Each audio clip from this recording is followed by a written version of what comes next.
Mais en vérité, dans les yeshivas, on dit plus ils sont petits, plus ils sont durs. C'est comme ça que ça fonctionne. En fait, quand ils sont très longs, ils sont pas aussi durs. C'est quand ils sont tout petits, les Tosfot, où vraiment ça va cogner. Et là, mes amis, on va étudier ce soir une sira de une ligne. Mais ça va cogner fort. Ah ouais, t'as bien préparé le terrain. Il a fait la déballe donc. C'est ça pour dire qu'on finit tôt aujourd'hui. Ah non, pas du tout, parce qu'on en a 2 ou 3 encore à étudier. Alors, qu'est-ce qui veut dire ce soir le numéro 59? Dan. C'est compliqué, c'est compliqué. Ah non, après, on va faire à la fin. Parce que ça prend trop de temps et l'essentiel c'est ça. Alors, Bezrat Hashem, on va faire à la fin les halachot. Vas-y, à haute voix, bien distinctement. 59 à voix haute avec l'intonation. Si l'on veut le bien de nos enfants, Oui. Ouais, il faut les laisser. il vaut mieux les laisser à sa femme. Laquelle? Il vaut mieux se tenir loin de... Tu vois? Les enfants, ouais. Vous voulez? T'as vu ça? Et, mais c'est dur ça. Ah, bah c'est pour ça.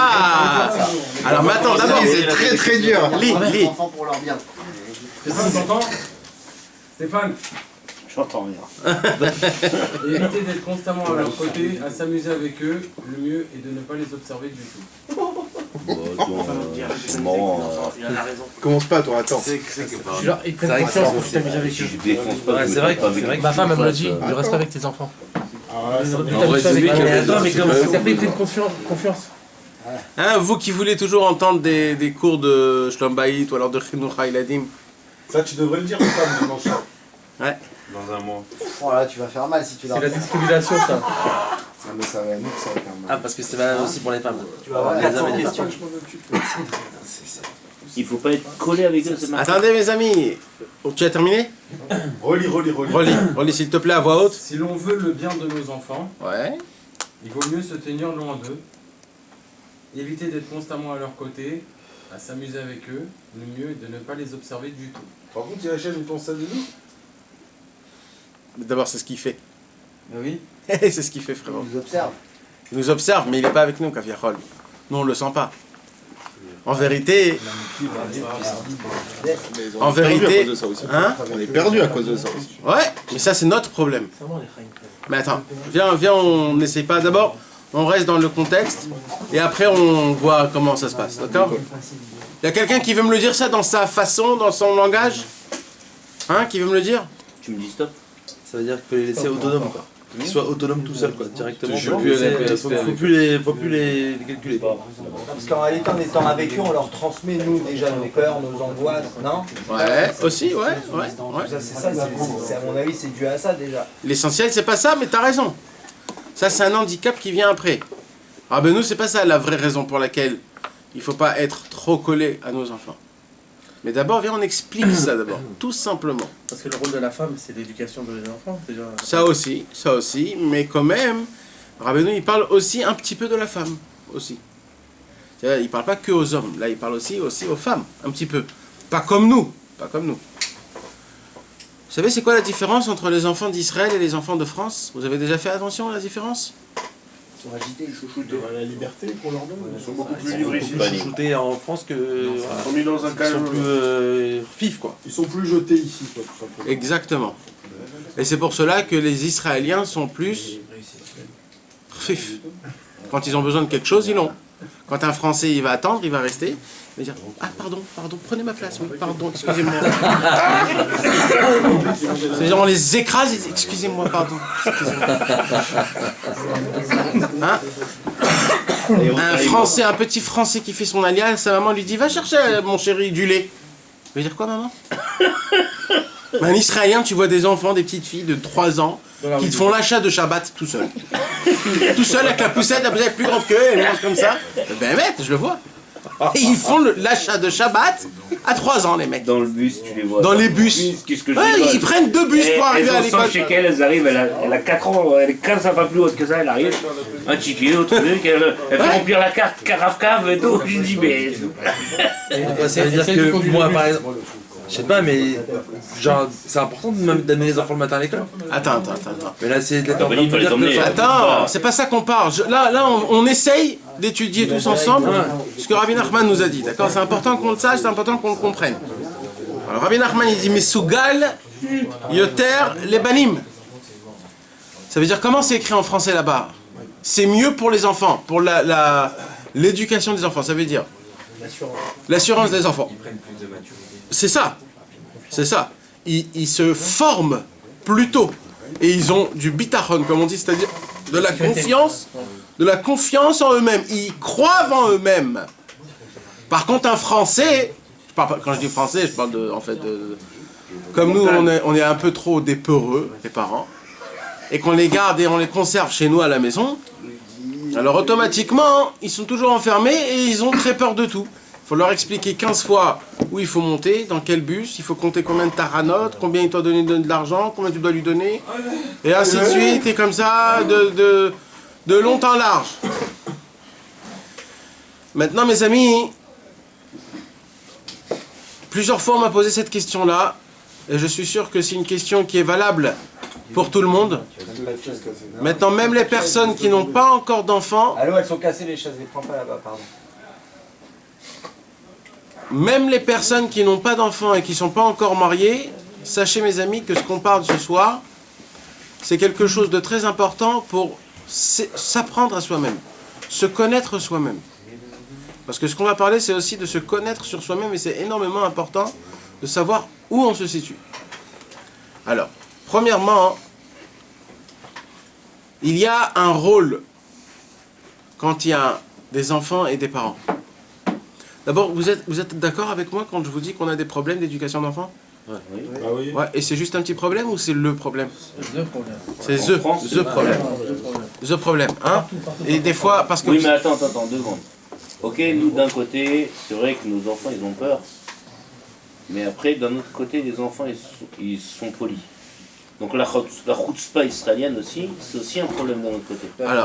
Alors l'indépendance, elle les amène à la chutzpah. Alors ça veut pas dire que c'est chofi, tu vois ce que je veux dire? Alors, ça aussi c'est un sujet à parler. T'as peut-être raison, mais le problème, ton problème, c'est-à-dire notre problème, parce qu'on est tous la même, notre problème c'est que nous on les regarde d'une vision française.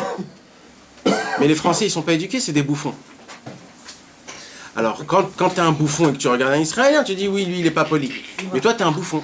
Nous, on est des bouffons. Parce qu'on se croit qu'on est des polis, mais on n'est pas du tout des polis. Parce que si le mec, il pousse un petit peu, soi-disant, tu deviens Hulk. Hulk. Et tu le traites de tous les noms. Alors, t'es pas poli, parce qu'un mec poli, il est poli. Il est poli. Donc, en fait, on est des bouffons, on est des chakranimes, on est des hypocrites, des vrais. C'est pas vrai, mais pourquoi il y a des choses qui sont classiques? T'es dans la queue, t'es en train de faire la queue pour aller faire prendre quelque chose, t'as un Israélien qui arrive et qui prend ta place. Pourquoi? C'est marqué que lui, il a le droit de te prendre ta place. Non. Là, t'es un bouffon, oui, si tu laisses ta place, t'es un bouffon. Ouais, mais lui, Moi, je l'achète. bon, s'il me dit quelque chose, tant pis, sinon j'aurais... Tu sais ce qu'il fait l'Israélien? J'en suis sûr de réussir. Exactement. Il tente. Ça passe ou ça? Pourquoi pas? Mais c'est les vieilles, elles font ça, les Un vieilles, juif, elles font c'est comme ça. Un juif doit tenter tout le temps. C'est ça le Inyan. Alors qu'il s'aventure pas l'Israélien à venir en France, c'est tenté parce que lui, c'est esquinté. Voilà, là, la je te dis. différence, c'est quand on tente en France, on tente la plupart du temps avec des Français. Tu veux Ils que sont je pas te juifs. dise Ron. Donc on tente, mais c'est facile. Là, tu tentes, mais t'as affaire à un mec qui tente plus que toi en face. Donc, Alors, ouais, sois comme lui. c'est Sois vrai, comme lui. on a reçu cette éducation-là, donc nos Alors. enfants, ils auront cette facilité-là, Bezrat Hashem, mais pour nous, c'est pas facile. Non, mais la politesse, elle est pas bonne, la politesse française. Alors, tu Mais dis, pas il du reste tout. comme un bouffon Pas pendant du 3 tout. heures. Non, ça elle est dépend, bonne. ça dépend. De pas être chutzpah, de laisser la place aux grandes personnes, des Oui, choses comme non, ça. ça, C'est des choses qu'on nous a éduquées quand même. Ouais, ça. ouais, mais je parle pas de ça. Ouais, d'accord, Non, mais Dans un l'Israélien bus, n'a pas. l'enfant il reste assis même si un Non, petit vieux. non. Arrête, mais genre ils nous sortent là, quand je prends le bus, Mipne Sevatakoum, ouais, ma soeur, ouais, se lève pendant quand tu as un vieux qui rentre, mais y a personne qui se lève. Non, c'est Arrête, faux. Nathan. Ça, c'est peut-être les Chilonim, mais pas chez les Haredim. Alors t'as tort, Ah ouais, Stéphane, parce que celui qui se lève, c'est celui qui va descendre à la rédaction suivante. Ouais, c'est amusant. C'est parce qu'il va descendre. Mais c'est la vérité, c'est des sauvages, les Israéliens. Pas surtout, je suis d'accord, pas surtout. Bon, on avance. Bah vas-y, avance. Non, mais là, il commence à faire un. T'as vu, il a mal parlé d'Israël, Nathan, t'es d'accord? Ouais, non, mais il faut... Il parle pas, Mais c'est un Français, c'est un Français. Il parle pas mal d'Israël, il parle mal des Israéliens. Ouais, c'est pareil, critique un Non, Israélien, pas de critique. Béchala. C'est Pas pareil. du Pas tout. le pays. Il a pas le droit de critiquer les juifs, les Israéliens on peut les critiquer. Bon. Israéliens. Bah allez, vous arrêtez là. Ouais, ça existe aussi.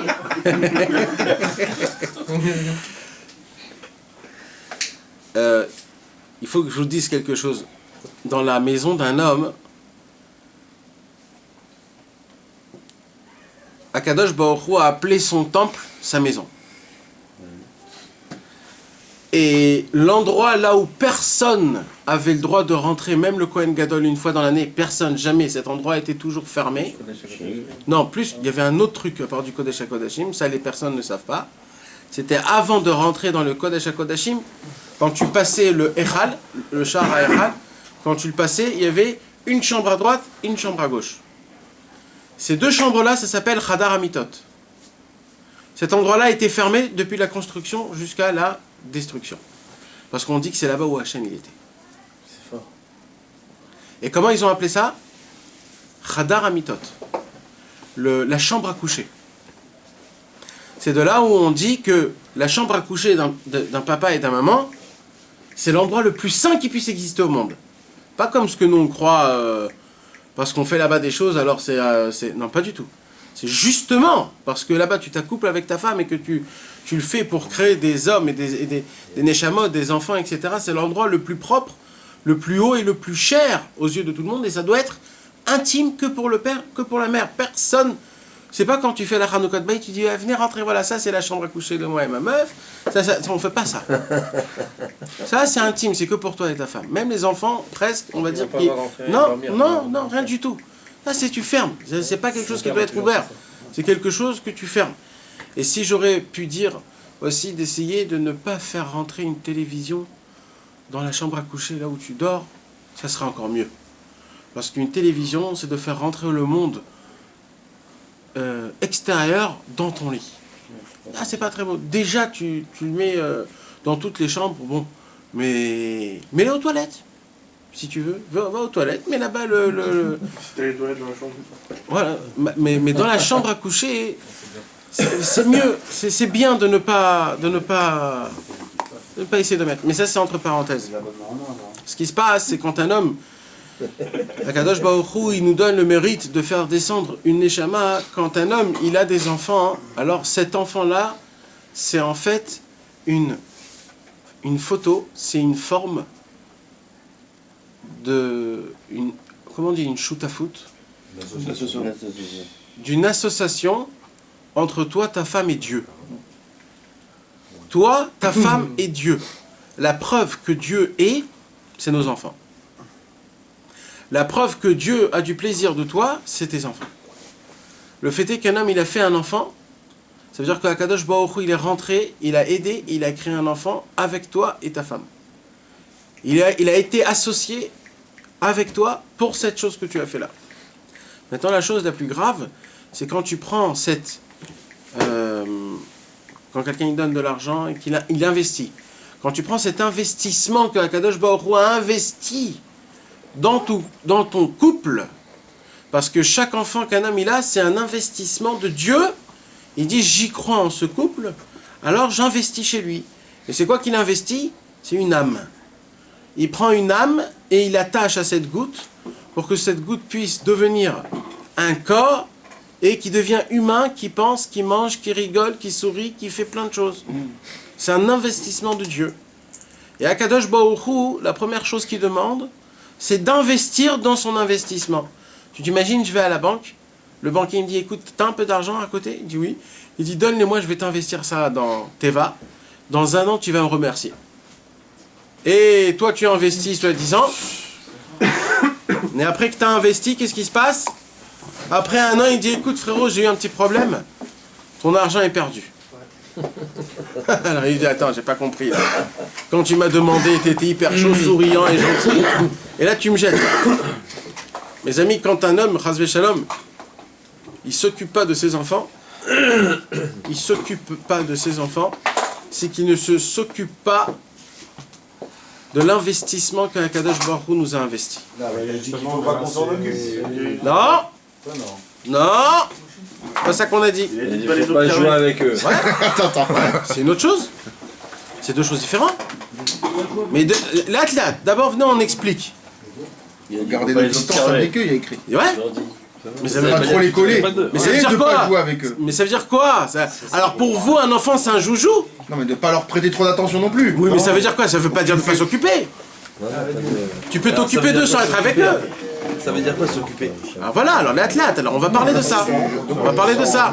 Mais les athlètes, petit à petit. Tu lui mets un bon dessin. T'as mis la vodka. Ouais. Tu le rends complètement dingue.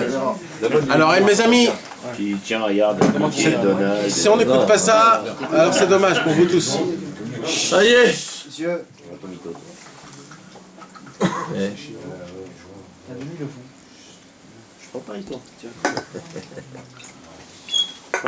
La première chose à savoir,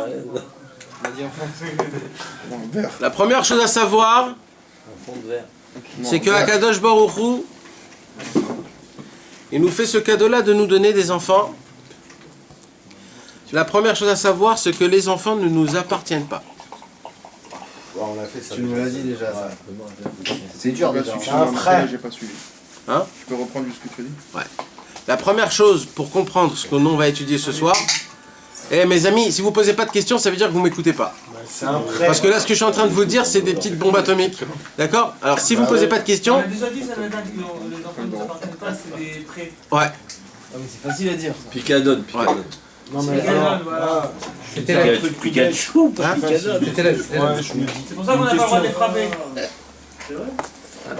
Ouais, mais il y a une franchise derrière. Non, vas-y maintenant. Non, mais voilà, mon fils, si je vais faire, je sais pas, d'aller jouer au basket, alors que ça me saoule un petit peu, quoi. Je lui ai fait la semaine, si on va jouer 1 heure au basket, tu comprends ce que je veux dire? Et ça va apporter peut-être des bonnes choses. C'est ça pour eux s'occuper. On a discuté un petit peu. Tu te retrouves avec lui à directement. deux, tu vois? Ouais, alors, Moi, attends. ça paraissait Alors, positif. non, attends. Pour l'instant, on n'a encore rien dit. D'accord? On a juste dit quelque chose que maintenant, là, on ne comprend pas ce qu'on vient de dire. Alors là, on est en train de construire l'explication de ce qu'on est en train de dire. Ok? Mes amis, là, vous jouez les beaux gosses. D'accord? Mais dans 10 ans, quand vos enfants auraient 15 ans, alors là, je voudrais voir votre figure. D'accord? Quand il va plus vous compter, il va juste pomper l'oseille que tu as toute la journée. Et que quand tu vas tourner le dos, il va te maudire d'en haut jusqu'en bas. Parce que malheureusement, c'est ça ce qui se passe aujourd'hui. Bah, Hazé Shalom. Mes amis, on l'a tous fait à nos parents et nos enfants, on va tous nous le faire, si c'est pas plus grave, d'accord? Alors mes amis, alors aujourd'hui on joue les beaux gosses, on boit du XL avec de la vodka et on est bien détente, d'accord? Mais je veux vous voir dans 10 ans, d'accord? J'espère, vraiment j'espère. Alors, écoutez bien ce qu'on parle. Il n'y a pas un, il y en a plusieurs. Parce que moi, je vous dis la vérité. Nous, notre but à nous dans les cours, c'est pas de parler de Shlom Bayit ou de Chinour. Parce que toujours, moi, je dis la même chose. C'est que avant que vous voulez que je vous parle d'éducation des enfants, c'est d'abord vous-même vous éduquer. Tu peux pas éduquer ton fils quand toi, t'es mal éduqué. Donc, c'est pour ça que, en vérité, ça sert à rien. Les problèmes de Shlom Bayit et les problèmes de Chinour, d'en parler, de faire des... Comment on appelle des sednaot là? Des expositions. Des expositions de 7 cours, de 18 cours. Voilà, ma femme elle va le soir avec la rabbinite et la rabbinite, ils font le truc, etc. Ça c'est très bien, vous savez pourquoi? Juste l'heure là où elle écoute, elle dit waouh, c'est bien, je rentre à la maison.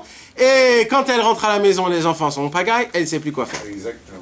Donc et pourquoi ça c'est parce que ni le papa ni la maman ne sont pas éduqués. Donc tu peux dire toute la journée que c'est comme ça qu'il faut faire, c'est comme ça qu'il faut faire, c'est comme ça. Le moment où ton fils va te faire péter un plomb, c'est là où tu vas complètement craquer. Donc vaut mieux investir d'abord en toi-même. Parce que c'est ça, je voulais pas l'agdim tameuchar, mais comme on parle de ça, je suis obligé de le dire. La vraie éducation des enfants, Les parents. C'est le papa et la maman. Si eux, ils se conduisent comme il faut, les enfants se conduisent comme il faut. C'est Dougma Khaya. Non mais moi je parle pas de ça, t'as raison de ce que tu dis, mais moi je parle pas de ça. Je parle actuellement tout de suite là maintenant. Ça veut dire d'accord, un mec il se dit écoute moi je sors de la maison, personne ne me voit. Ni ma femme, ni mes gosses, bon je vais faire un petit kiff. Hein? Alors qu'est-ce qu'il croit ce mec? Il croit que parce qu'il s'éloigne de la maison, ça fait aucune influence. Eh bien que vous le sachiez mes amis, ça influence tes enfants que tu le veuilles ou pas. De quoi répète? Quand un mec, il croit que quand il va s'éloigner de sa maison pour faire des envies, des choses pas bien, alors il attend que ses enfants y dorment, ou alors il sort de chez lui à la maison pour aller faire ce qu'il a envie de faire, quelque chose de pas bien, etc. Eh ben il faut savoir que tout ce qu'il fait, ou le père, ou le mère, ça influence les enfants en bien ou en mal, même en longue distance. Même si le père il est en France et que les enfants ils sont en Israël. Rabbeinu il nous a raconté une histoire et il a écrit de ça une Torah. Le Chodesh Elul, là où on commence à sonner du shofar. Alors la première fois, Rabbeinu quand il a entendu la sonnerie du shofar le mois de Elul, avant Rosh Hashanah, il a eu une peur exceptionnelle. Vraiment, il a tremblé de peur, il a eu très peur. Il s'est rappelé de Rosh Hashanah, il a eu la peur de Rosh Hashanah. Et tout de suite après, sa fille, elle frappe à la porte. Elle dit, papa, faut que je te raconte quelque chose. Il dit, quoi? Il dit, tu sais, ce matin, j'ai entendu le chauffard. J'ai tremblé de peur. Elle a ressenti. Parce que son père a ressenti, le fils a ressenti. Et Rabbi Nachman a écrit une Torah. Qu'est-ce qu'il a écrit dans cette Torah-là? Il a dit, un homme a la possibilité de faire tchouva tellement fort que tous ses enfants, ils font tchouva grâce à lui. Rien que parce que le père, il a eu tchouva. Il a eu un héros de tchouva, une pensée de tchouva. Même c'est Kout qui a lâché. Et ouais, mais on va pas rentrer dans ça. Mais vous imaginez de quoi on parle? Ça veut dire, si un homme, il fait quelque chose de bien, il rentre dans une synagogue, il prend le sidour, il prie avec tout son cœur, je vous promets que leurs enfants, ces enfants-là, actuellement, ils font des bonnes choses. Ils ont un sentiment qui est proche, qui est bien, qui veulent être bien, raisonnable. Par contre, un mec qui s'assoit toute la journée avec ses copains en parlant de combine, comment arnaquer X et Y, son fils, il va arnaquer tous ses copains avec les billes. Y et Z. Et Y et Z. On a expliqué, c'est bien. Mais ce n'est pas parce que le père il est tzaddik que le fils attention va être tzaddik. Non, non, je te parle pas de ça. Je parle, non. Le père, les parents, ils doivent être la Dougma Khaya des enfants. C'est pas faux ce qu'il dit là. Attends, je parle pas, Stéphane. C'est vrai ce que tu dis. Mais ouais, c'est vrai. Stéphane. Le plan des raves que leurs enfants. Oui, mais je parle pas d'action. Je parle pas d'action. Je parle de sentiment. Je parle de dedans la neshama, l'envie. Mais le déguisement, on s'en tape. Non, mais toi... Qu'est-ce qu'il y a? Parce qu'un, il était déguisé, il avait un burnos, alors son fils, il va mettre le burnos. Non, mais qui mettent même un chapeau avec des... Sache une chose, un papa qu'il est sincère et qu'il est tzaddik vraiment. Mais là je parle vraiment, je parle pas des bêtises. Quelqu'un qui est sincère et qui est tzaddik. Mais je te parle des plus grands rabbinim aujourd'hui, que leurs fils, c'est tous des escrocs. Ils sont pas sincères. Parce qu'à leur niveau, ils sont pas sincères, Stéphane. Et je sais de quoi je parle. C'est pas des menteurs. C'est pas des menteurs. C'est pas des réchaïm. C'est pas des réchaïm. Non, non. Mais leur, on va dire leur étude de Torah ou alors leurs actions qu'ils font, c'est pas les Shem Shamaim Mehemet. C'est pour leur yeshiva, c'est pour leurs élèves. Mais leur père, il a été quand même, ils ont été des grands tzadikim, certains. Alors, le fils, il a rien pris du père. Non, chaque homme, il a le libre arbitre. Le libre arbitre, mais là, ton père, il t'a donné. Certains, ils ont grandi dans la toucha avec Tahara et aujourd'hui. Non, mais il peut les perdre. L'enfant, il peut le perdre. Il a des qualités et il les perd. Il y a des choses qui s'enlèvent, des responsabilités qui s'enlèvent au mariage aussi, non? C'est comme ça. Non, mais c'est rien, parce que je comprends. Non, mais c'est le ressentiment que t'as, le ressentiment. Non, parce qu'il dit un père, il va faire des bêtises, alors peut-être ça va se répercuter sur les enfants. Non, c'est pas peut-être, mais aussi un père qui fait des bonnes actions, ça va aussi se répercuter sur les bonnes actions. Mais d'un autre côté, des fois, tu vois que les enfants, ils ont tourné, le père c'est un grand sadique, le fils il a tourné MF. Parce qu'il a beaucoup travaillé pour devenir un rachat, le fils. Comme l'inverse, t'as des grands rachats et les enfants des grands sadiques. Parce que ça, c'est eux-mêmes. Ils se sont travaillés. Non, à la rigueur, c'est peut-être comme le Tania il dit aujourd'hui, qu'il voit même pas qu'il est dans la... Ouais, Nahon. Il fait même pas attention. Il fait même plus attention. Il est tellement habitué, il est plus là-bas. Que là-bas, c'est pas une clipa, que c'est pour lui, c'est quelque chose de normal. Ouais. Mais ça, c'est important que vous le sachiez, mes amis, parce qu'il y a des gens qui croient qu'ils peuvent cacher quelque chose de leurs enfants. Il n'y a rien au monde que tu peux cacher de tes enfants.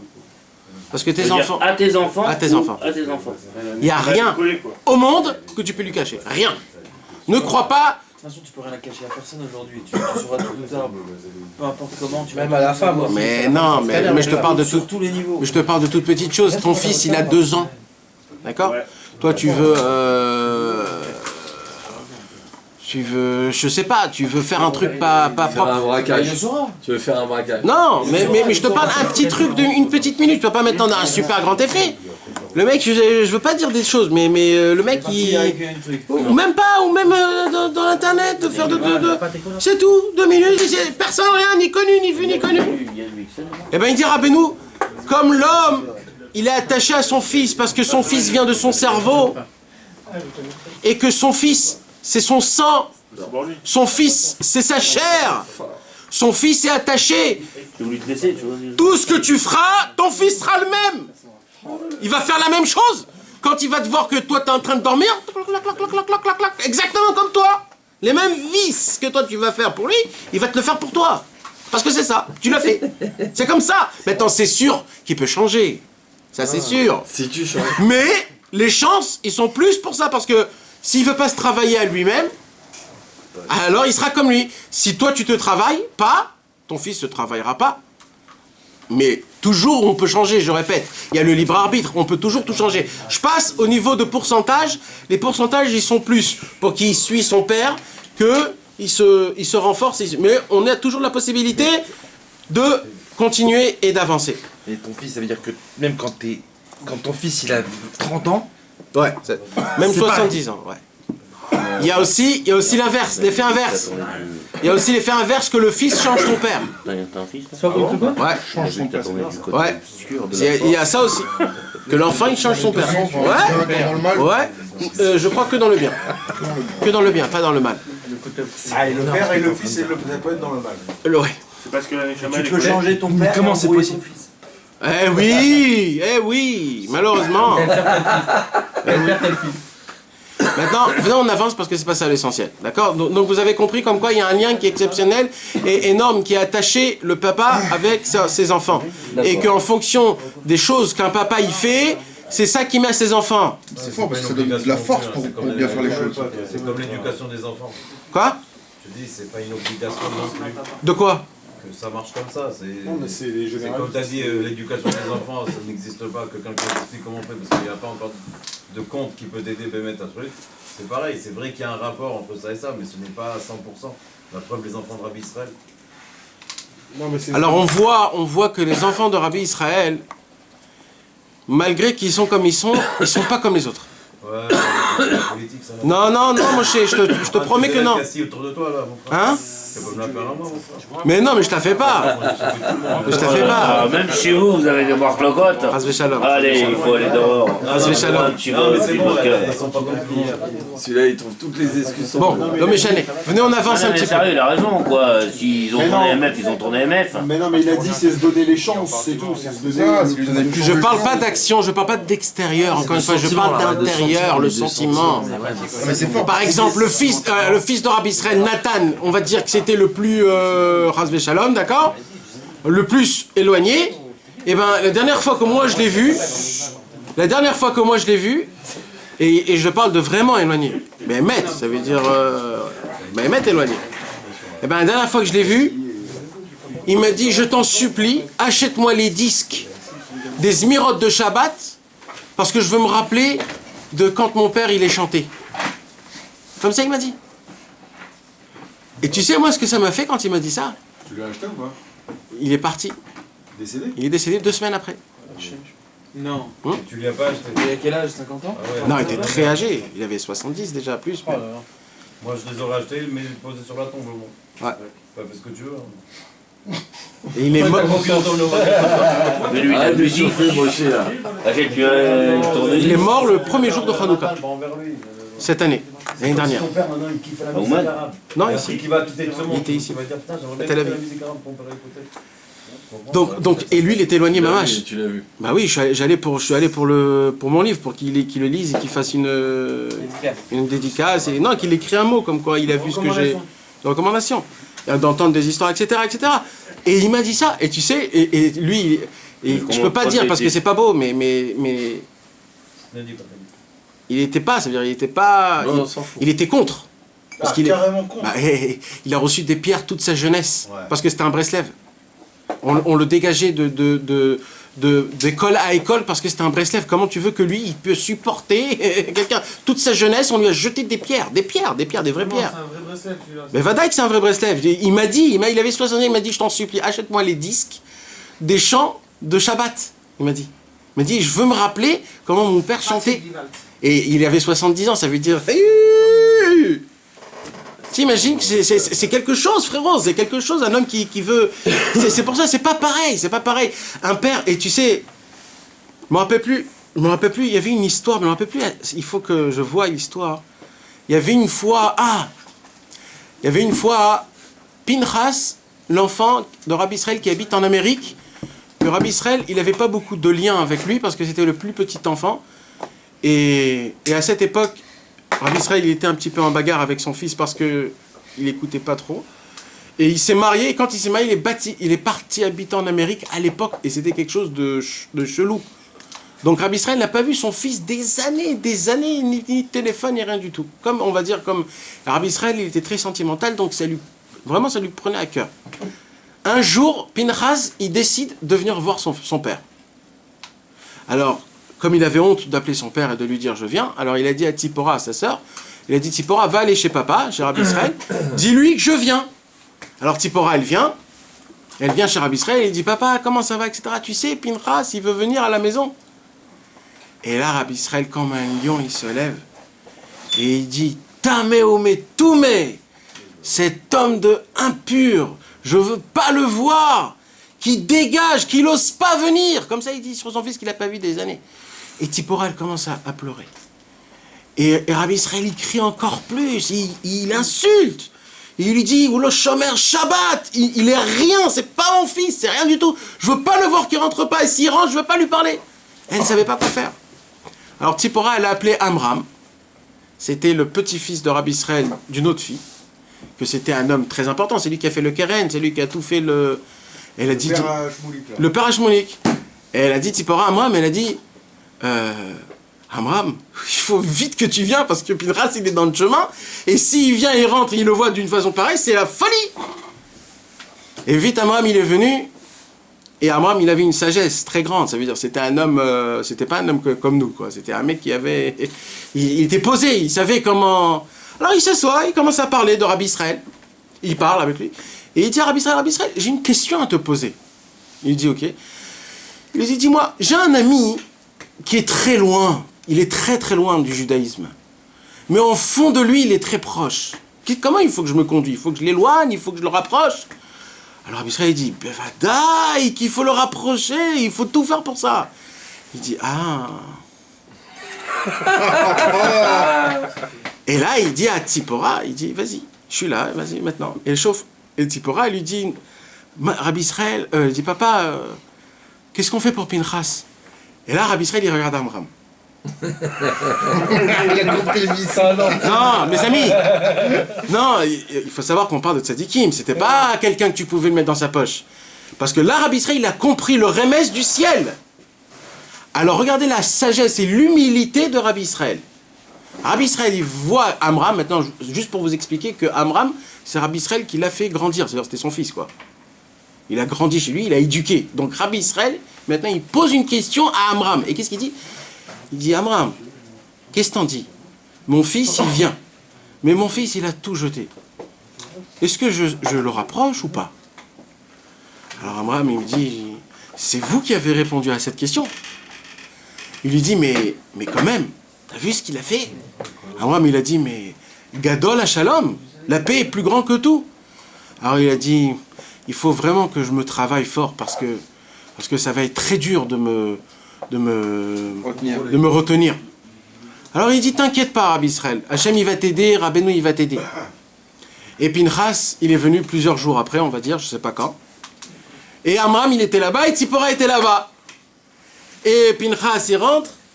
Il avait, lui, très peur, parce que les enfants de Rabbi Israël avaient très peur de Rabbi Israël, parce que c'était quelque chose. Même les enfants, pour eux, c'était quelque chose, Rabbi Israël. Donc il rentre comme ça, et presque il avait honte de se rapprocher, etc. Et Tzipora, elle rentre et dit « Ah bah, il est là, Pinchas, il est là, Pinchas !» Et Rabbi Israël, il le regarde comme ça, et il lui parle pas. Et là, Tzipora, elle commence elle trembler, elle ne sait plus quoi faire. Il dit, Amram, viens vite. Et il le regarde comme ça, et il le parle pas. Maintenant, Pinchas, il est à côté, il dit, Shalom Abba, Shalom Abba. Et Rabbi Israël, comme si de rien n'était. Et il devenait rouge, et ça devenait très embarrassant. Jusqu'à que Rabbi Israël, il a regardé, il lui dit, Shalom Aleichem. Il dit, comment ça va? Et après, il dit, et Shabbat, tu fais Shabbat. Et tu étudies un petit peu les livres. Et tu chantes le Shabbat, les Zmirot. Et après, il repose la question. Tu lis des livres un petit peu. Et comme ça, il se répète. Et lui, il a honte. Alors, il dit non, un petit peu, oui, pas tellement, etc. Et Rabbi Israël, il se remet, il ne veut plus parler. Il ne veut plus parler. Et Amram, il rentre. Et quand Amram, il rentre, il prend Pinchas dans ses bras, il s'enlace. Ah, comment ça va? Il frappe comme ça. Bah, au Hachem, comment ça va? Ils sont contents. Et Rabbi Israël le regarde comme ça. Et Amram, il dit, t'as vu Rabbi Israël, comment il est content de nous voir, il est en Israël, etc. Et là, Rabbi Israël, il dit à son fils comme ça. Il dit, tout le lien que j'ai avec vous, mes enfants, tout le lien, c'est que Hachem. S'il n'y a pas Hachem, il n'y a aucun lien avec nous. Parce que et là, il a dit, dans l'accouplement, il y a moi, ma femme et Hachem. Quand tu enlèves Hachem, il n'y a plus cet enfant-là. Parce que comment on crée un enfant? Le papa, la maman et Hachem. Donc quand tu enlèves Hachem, Hachem, cet enfant, il n'existe plus. Donc pour moi, si tu n'es pas avec Hachem, tu n'existes plus. Et là, il était blanc.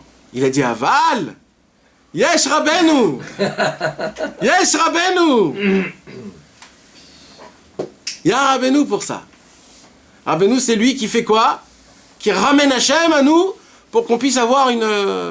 Et ça s'est arrêté comme ça, l'histoire, elle s'est arrêtée. Et il est vivant. Je crois que c'est le seul enfant qui est vivant aujourd'hui, le seul garçon qui est vivant. Ouais. Il vit aux États-Unis encore? Ouais, à New Jersey. Et il est quoi aujourd'hui? Basketteur.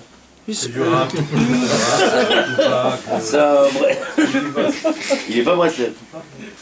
Ils sont tous des Breslev dedans, mais... Non, mais je m'en ouf, arrête de mytho. Non, je suis pas un mytho. Mehmet, je suis pas un mytho. Je suis pas un mytho. Attends, non, c'est pas possible. Allô, tu parles des enfants sains là. Mais je m'en fous, de quoi tu parles? Pourquoi moi tu parles ça? Je me saoule, toi. Non, Mehmet, ils sont spéciaux. Je te promets, Stéphane. Mais vas-y, s'ils ont tourné dans le côté obscur. C'est pas côté obscur. Stéphane.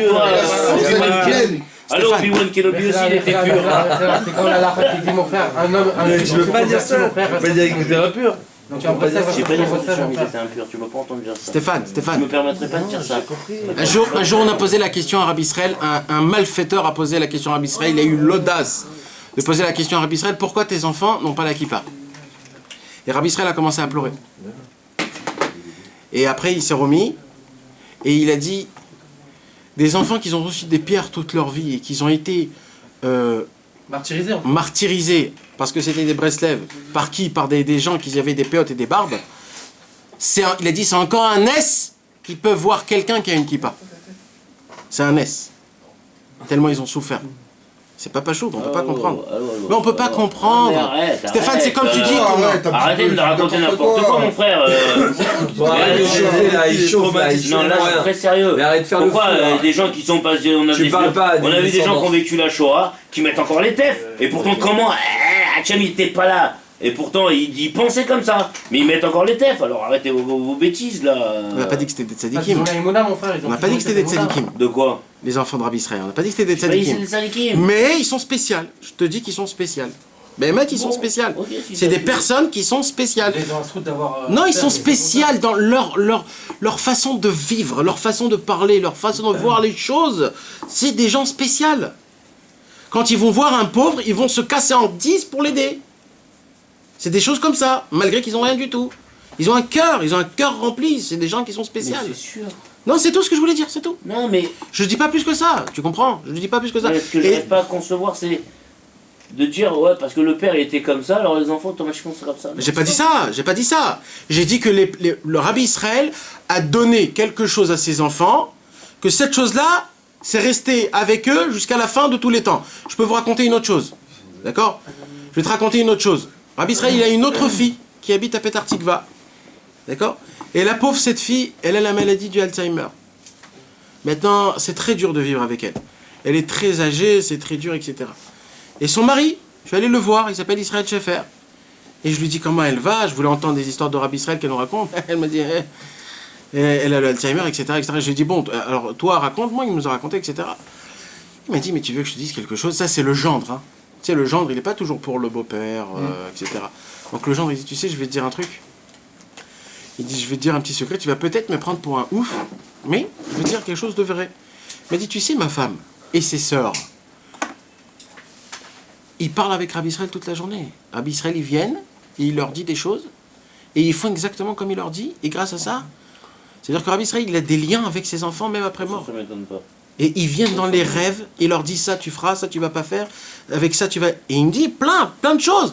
Il me dit, ma femme, elle vient, elle me dit, papa, il m'a dit qu'il faut pas faire ça. Il dit, au début, je lui dis, mais attends, qu'est-ce que t'as un problème? Et il dit, petit à petit, elle commence à me remettre ça encore, et encore, et encore. Et à la fin, je dis, bon, elle a raison, elle me dit des choses, elle a raison. Et ça, c'est pas que elle, c'est toutes les sœurs. Ils ont un lien direct. Dans des rêves, dans des trucs comme ça. Ça veut dire que Rabbi Israël, il s'occupe d'eux malgré qu'il était très loin de eux toute la vie. Toute la vie, il était très loin de eux.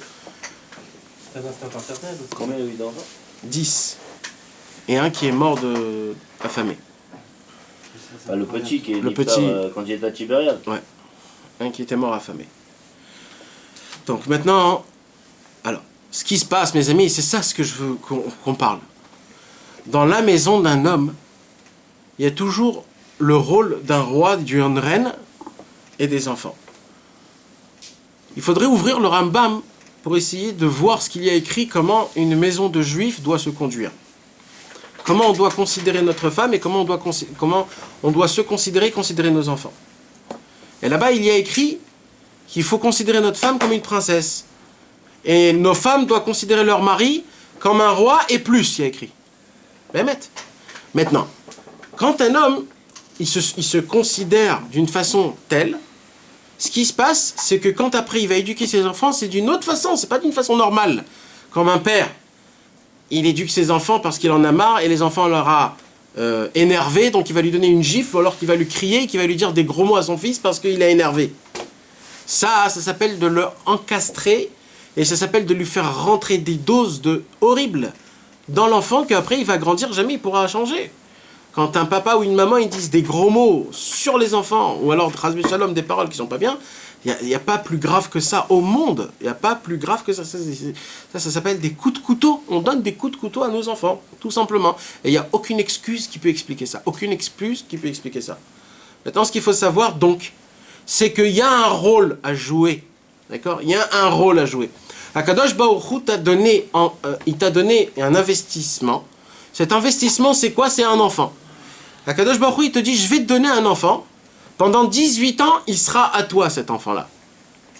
Pendant 18 ans, c'est ton problème.